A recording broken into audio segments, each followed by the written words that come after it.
In all Canadian affairs, he's the best team in the Western Conference. Face off against your Toronto Maple Leafs right here at Scotiabank Arena. What's up, Leaf Nation? Good morning. Welcome to Live from Morning Skate. I'm with the gold medalist, Becky Kellar. I'm Scott Willats. And before we get into tonight's matchup, which a lot of people are looking forward to, as you can see, we got a full team practice out here, full morning skate. Let's talk about Tuesday. It started out as a sleepy Tuesday game, and then it got hot and heavy really quickly. It was a wild game and so many awesome things. A fun game to watch as a viewer. They go down 4-2. You know, you saw Matt Murray have to come out of the net, Samsonov go in, solidified things back there. Love the come from behind, but some great depth scoring in that game too. Dryden Hunt gets his first great pass from Morgan Riley, who's been getting his feet under him since coming back from injury. You see Kerfoot get on the scoreboard. He gets the second one. This nice net front presence and just nice little skill move to get that puck up to his stick as well. And so a lot of really great things from the Buds. I really thought that Sheldon Keefe won that game because he was juggling the lines properly. He knew that the big boys didn't quite have it that night, and he just kept going with the Kerfoot line and the Kampf line. And he said, hey, guys, we're going to win with our depth because that's how good we are. Yeah, and the depth was going, and we saw that from Aston Reese as well. He had a great game, some scoring chances, drew a penalty, tried to fight. Didn't quite work out so well for him. But I love the fact that he was bringing a physical presence to that game as well. As you can see right there, we're talking about William Nylander. We love this guy. He's always the first one on the ice. 2 goals, 1 assist in that game. Leaf Nation, if you haven't voted for him, if you can still vote for him, get this guy into the All-Star game because he deserves to be it. He's having a career year, but you're seeing him come into his own.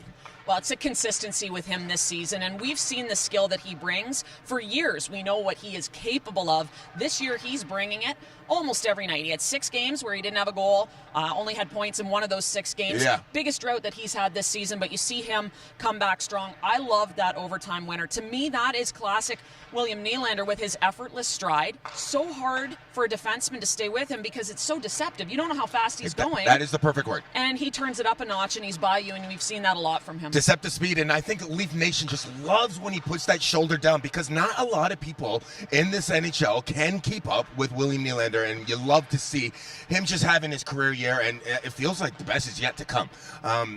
What do we give him on terms of that celly, though? He looked like where did the boards come from? It just kind of knocked those boards just sort of snuck up on him. But hey, full points for the celly. You know what? If that was someone like me, you'd hear about it for the rest of your life. But this is William Nylander, so maybe a few jokes, and then I'm sure they're going to come. I was walking past the locker room, and maybe I heard a few chirps. What can we say? Another game, another point at home for Mitch Marner. This is unbelievable. 19 games in a row at home with a point. I think Leaf Nation is beginning to take this for granted. I mean, he's beaten Daryl Sittler. He's beaten Matt Sundin. 19 games. This is unreal what he's doing, and he's just becoming a legend in Leafland. And it's whatever Austin can do, he can do better, it seems like now. Well, and it seems like he's been on some sort of a point streak all season between the point streak and then the home point streak. He really can do it all, and what we see from him night after night is his versatility. You know, you see him at the top of the point now on the power play. You see him one of the top guys on the penalty kill. He can get in and hunt down pucks on the forecheck, so finds time and space so well coming across the blue line. So many things he does well night after night, and I think we're seeing that, and we're seeing it certainly on the score sheet. You know the number one thing that I think we kind of also take for granted? He's our best penalty killer. Yeah, and a shorthanded opportunity in that game on Tuesday night as well. It almost seems like every game, right? Yeah, he skates so well. He gets into lanes. He reads well whether he should pressure or contain. Just so many things he does at an elite level because he's an elite athlete. Now, Becky may look kind, but she loves the rough stuff. We were talking about the Foligno-Simmons fight. You loved it on Saturday night. Tuesday, you must. I was thinking about you when I was here at the game that you were on the edge of your seat going, "Let's go, boys, let's drop them." What did you think about the rough stuff? You know what? I think it's one of those things where you know what direction the game is headed when it gets into playoffs. So you know you have to be good at that stuff, and you know you can't back down. The Leafs are a skilled team. They've brought the physicality to back it up. You know, guys taking liberties with Austin Matthews, and Bunting comes in right away. I like that. I don't think we should be, as a team, you shouldn't be allowing that to happen to your best player.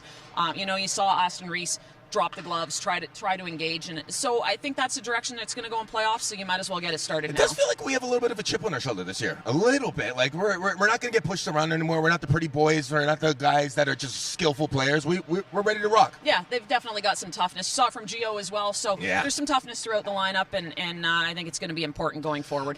So Matt Murray didn't have the best performance, 4 goals on 8 shots. However, what you want your backup to do is give you a chance to win. Ilya Samsonov, not Ilya Brizgalov, Samsonov. Thank you guys in the comment section for murdering me on that.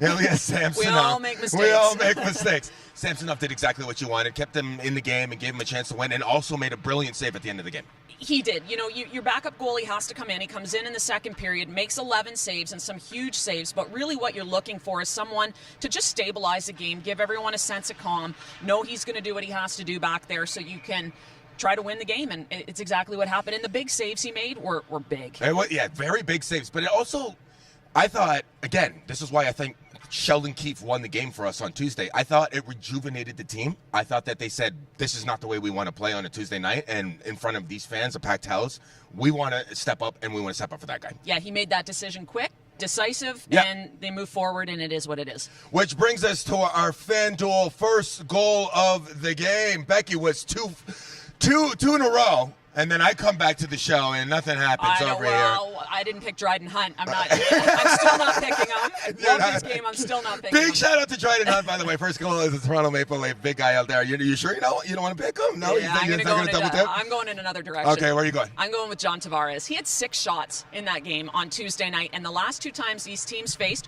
way back in October, refresh our memory, he had 2 goals in that one. I think this is a team he likes to play against.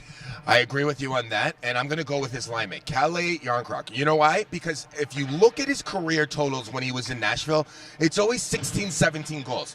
However, he's now playing with John Tavares and Mitch Marner, and I feel like John Tavares has now become more of a playmaker than a finisher, as he has been in the previous years with the Toronto Maple Leafs. So I'm looking for him to get maybe a nice little opportunity, maybe a tap-in, and hopefully your boy can get back on the score sheet. Let's bring us to tonight's game. Woo! Our producer over here, Mr. Sean Bowen, loves this matchup. And, of course, when it goes back to the Launay and Austin Matthews 1 and 2 overall, then it goes into the All-Canadian division during COVID. And now you're really seeing 2 of the best teams in Canada face off against each other. We don't like them. They don't like us. Of course, I can't stand when I hear everybody in the crowd go, True North! But we're going to hear it tonight. There's a lot of talent on this roster. Who scares you the most?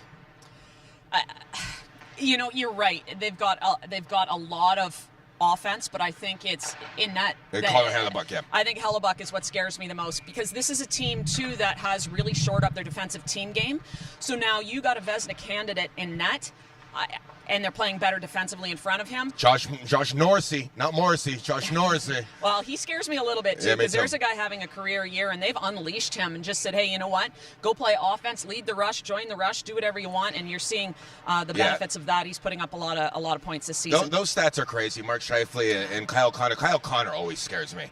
Especially if it's ever an Olympic year, I feel like he's going to be the guy on Team America that scares me the most, even more than Austin Matthews. But Pierre-Luc Dubois has reinvented himself, and it's Rick Bowness. And listen, a big shout out to Paul Maurice, because I'm a huge Paul Maurice fan, especially with his comments after Tuesday's game.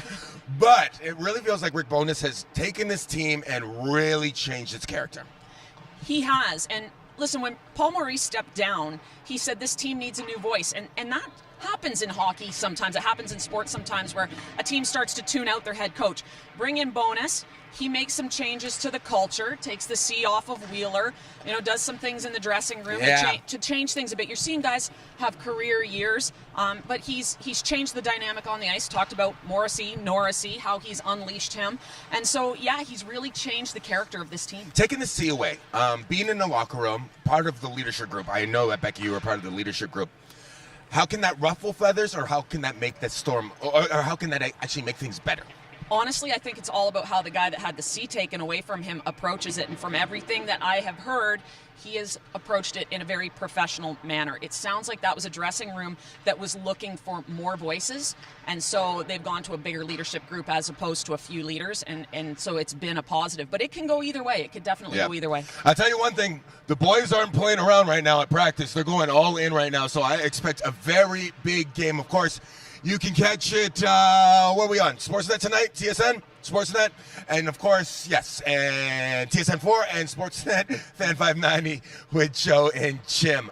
For Becky Kellar, I'm Scott Willats. As always, go Leafs go.